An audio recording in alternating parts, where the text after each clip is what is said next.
She left me for a bad boy, then posted, "Good girls want a guy with an edge." I commented, "Be safe out there." 2 years later, after he was arrested, she saw my post with a ring and the caption, "Good men deserve good women." Her desperate, "I miss your boring life," text everything.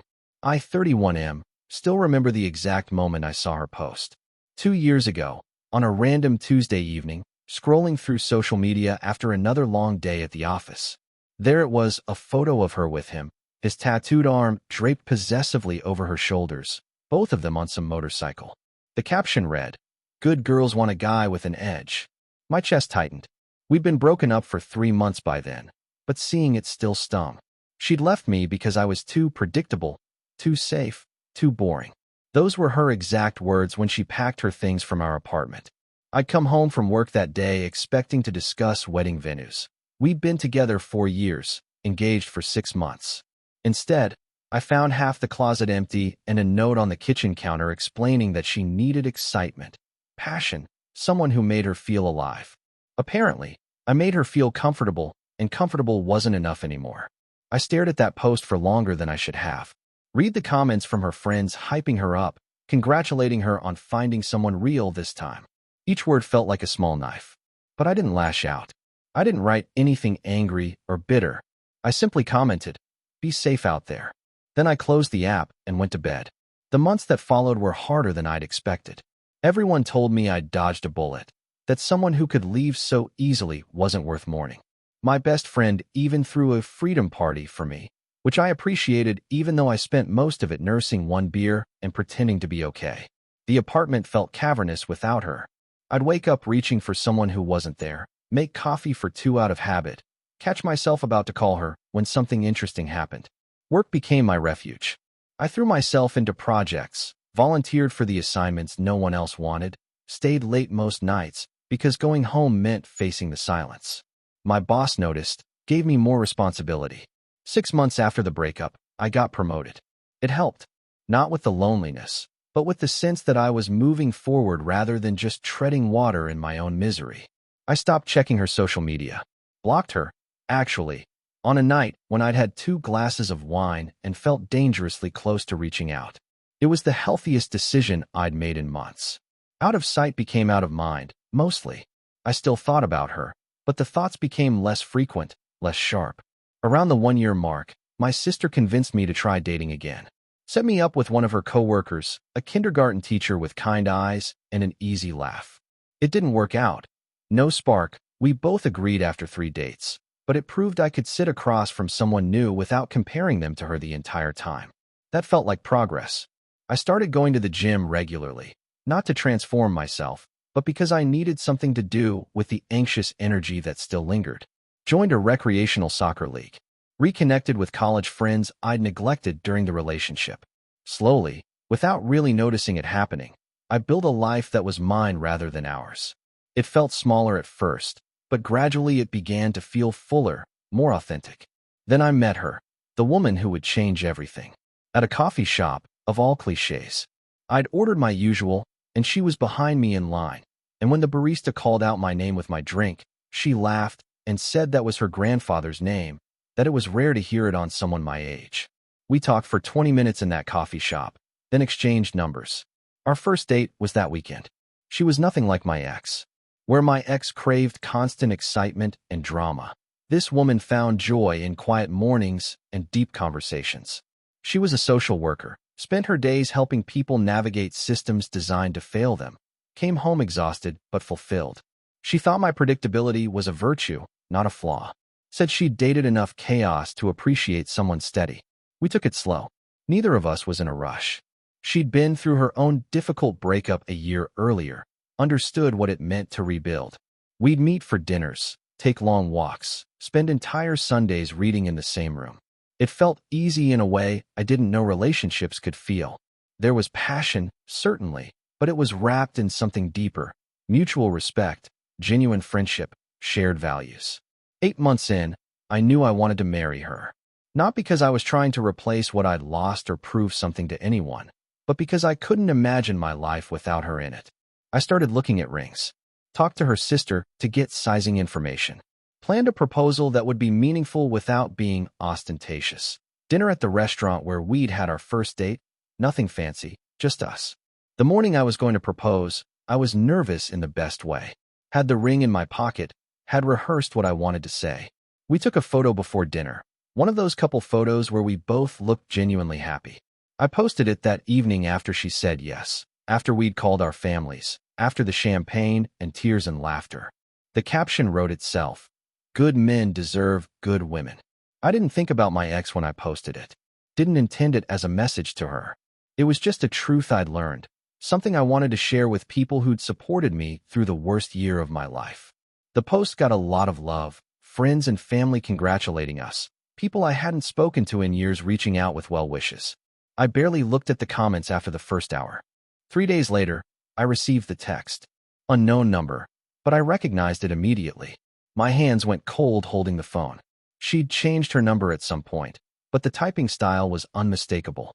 No punctuation, lots of abbreviations, the way she'd always texted. She told me she'd seen my post. Said she'd been thinking about me a lot lately. Mentioned that she missed what we had, missed my boring life, as she put it. There was more, several paragraphs of reminiscing about our relationship, apologizing for how things ended, wondering if we could talk. The final message hit differently. I made a mistake leaving you. I see that now. I stared at those texts for a long time. Part of me, the part that had spent months aching for exactly this message, wanted to feel vindicated. Wanted to screenshot it and show everyone who'd watched me fall apart that she'd come crawling back. But mostly I felt sad. Sad for her. Sad for who I used to be. Sad for all the time we'd both wasted. I didn't respond immediately. Showed the texts to my fiancée that evening. Wanted her to hear it from me. She read them with a furrowed brow, handed my phone back, and asked how I was feeling. I told her the truth, that I felt nothing, really, except maybe pity. She nodded, said she trusted me to handle it however felt right. Over the next few days, I pieced together what had happened through mutual friends I'd maintained contact with. The bad boy had been arrested. Something serious, assault charges, I heard, though details were murky. He'd apparently shown that edge she craved in ways that weren't romantic or exciting, but terrifying. There were rumors of controlling behavior, isolation from friends, worse things that people only whispered about. She'd been alone for 3 months when she reached out to me. Living back with her parents, unemployed, she'd quit her job to travel with him, and those plans had obviously derailed. Her social media, which I admit I looked at through a friend's phone, told a different story than the one from 2 years ago. No more glamorous photos or captions about passion and excitement. Just silence, mostly, except for a few posts about healing and growth that felt performative. More texts came over the following week, each one more desperate than the last.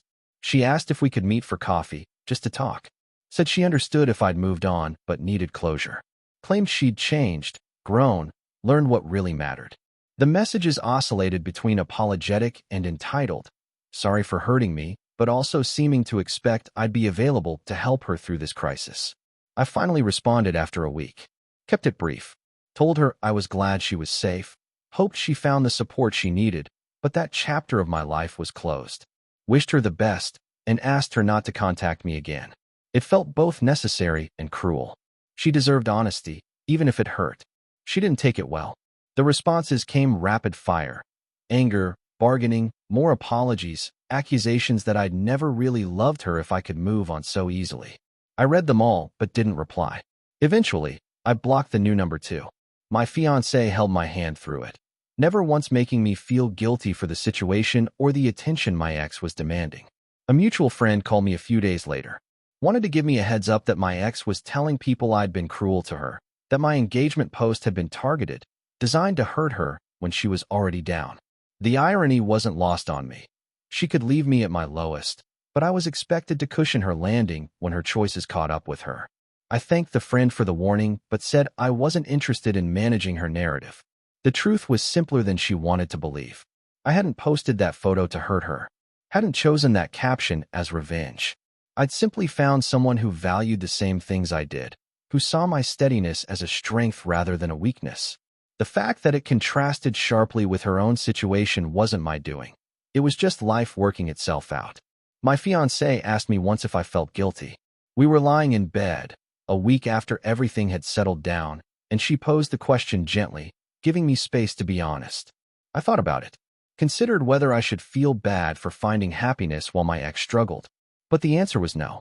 I'd grieved that relationship thoroughly, honestly, had examined my own faults and worked on them, had been ready to commit my life to someone who'd chosen excitement over partnership.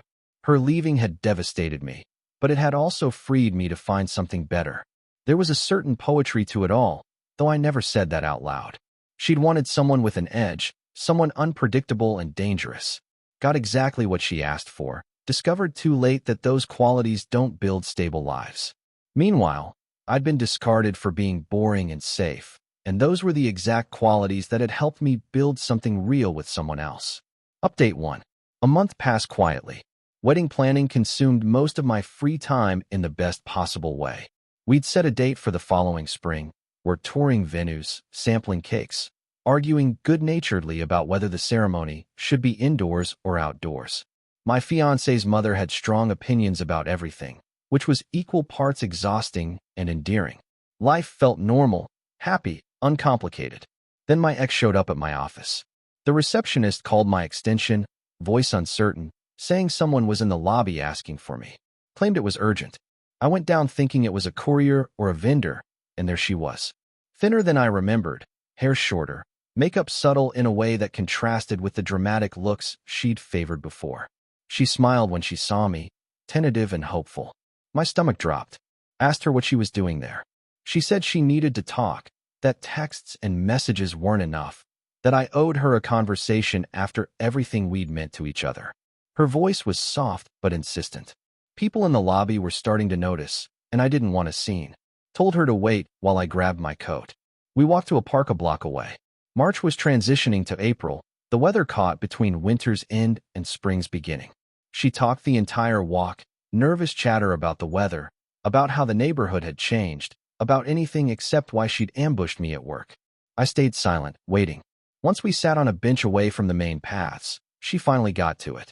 She'd been in therapy, she said, working through everything that had happened, understanding her patterns, recognizing why she'd made the choices she'd made. Her therapist had suggested she might have unresolved feelings, that she'd left our relationship not because it was wrong, but because she'd been afraid of the commitment, of the permanence. Now she'd done the work, understood herself better, and wanted to try again. I let her finish. Let her lay out her entire case. How we'd been good together, how she'd made a mistake, how time and distance had given her perspective. She referenced specific memories from our relationship, moments I'd forgotten, but she'd apparently cataloged. Talked about the future we'd planned, the life we could still have. Her eyes were bright with unshed tears when she finished, looking at me with an expression that was both pleading and expectant. Then I spoke, told her I appreciated her honesty, respected that she'd done therapy and worked on herself. That growth was valuable regardless of whether it brought us back together. But I was engaged to someone I loved, building a life I was genuinely excited about. That person in our relationship who'd been willing to work through fear and uncertainty? I'd become that person again, just with someone else. She asked if I'd ever loved her. The question felt like a trap, but I answered honestly. Yes, I had. Deeply. But love hadn't been enough when she wanted something else. And now the love I'd felt had transformed into something different. Gratitude, maybe, for the lessons learned, but not the kind of love that builds futures. She cried then, not dramatically but quietly, tears sliding down her face while she stared at the ground. Asked what he had that she didn't, meaning my fiancé. I told her it wasn't about comparison. It was about timing, compatibility, and most importantly, reciprocity. My fiancé wanted the same life I wanted, valued the same things, chose me every day the way I chose her. My ex left after that. Didn't argue further, didn't beg. Just stood up, wiped her face, and walked away. I watched her go, felt that familiar sadness again, but also relief. This was closure, real closure.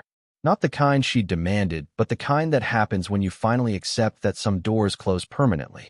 I told my fiancé everything that evening. She listened without interruption, then asked if I needed anything from her. I pulled her close, said having her was enough. She smiled, kissed my forehead, suggested we look at flower arrangements to distract me. We spent the rest of the night debating between roses and peonies, and I felt grateful for the mundane beauty of planning a future with someone who wanted to be there. Update 2. The wedding was perfect. Small, intimate, exactly what we both wanted. The ceremony was outdoors despite my future mother-in-law's protests, under trees just beginning to show spring green. My fiancée wore a simple dress that made her look luminous. I cried during my vows, not from sadness, but from overwhelming certainty that this was right.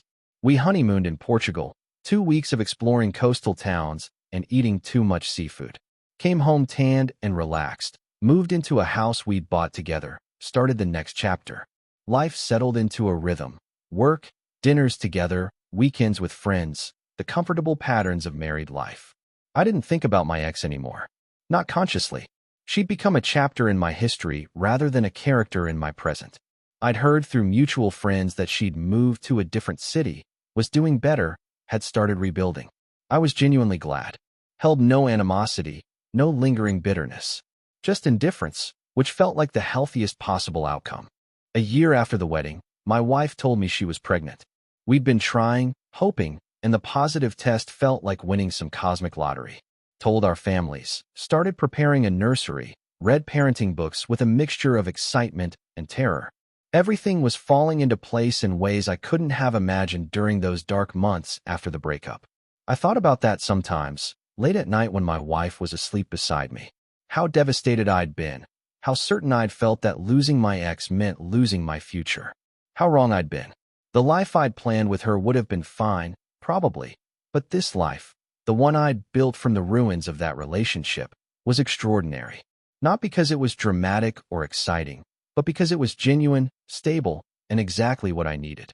My ex's desperate text that had everything, as the title suggested, it hadn't changed anything, really. Hadn't made me question my choices or wonder about what-ifs.